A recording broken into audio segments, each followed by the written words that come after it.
இன்றைக்கி ஃப்ளேவர்ஃபுல் டைமில் அருமையான மொச்சக்காய் குழம்பு செய்ய போகிறோம். இந்த வீடியோவை ஃபுல்லாக பார்க்கணுனாக்கா ஃப்ளேவர்ஃபுல் டைம் யூடியூப் சேனலில் பாருங்கள். அதுக்கு மொச்சக்காய் இந்த மாதிரி பிச்சை எடுத்துகிட்டு கழுவி எடுத்து வச்சுக்கிட்டேன்.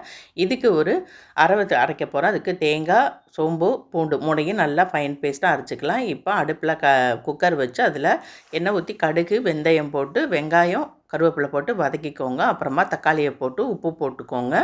நல்லா இது மேஷ் ஆகட்டும். நல்லா வதக்கி விட்டுட்டு இப்போது தக்காளி கொஞ்சம் மசஞ்ச பிறகு இதில் மஞ்சத்தூள், மிளகாத்தூள், தனியாத்தூள் எல்லாம் போட்டு வதக்கிக்கோங்க.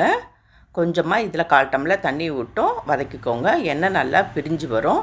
இப்போ அரைச்சி வச்சுருந்து அந்த விழுதையும் அதிலையும் போட்டு கிண்டி விட்டுக்கலாம். பச்சை வாசனை போன பிறகு இதில் மொச்சக்காய் போட்டு கொஞ்சமாக புளி ஒரு நெல்லிக்காய் சைஸில் ஊற வச்சு அந்த தண்ணியவும் ஊற்றிக்கிட்டேன். இப்போ தண்ணி ஊற்றி குக்கரில் ஒரு 4-5 விசில் விட்டு இடுங்க. கொத்தமல்லி தழையை போட்டு இறக்கிடுங்க. அவ்வளோதானங்க, சூப்பரான மொச்சக்காய் குழம்பு ரெடி.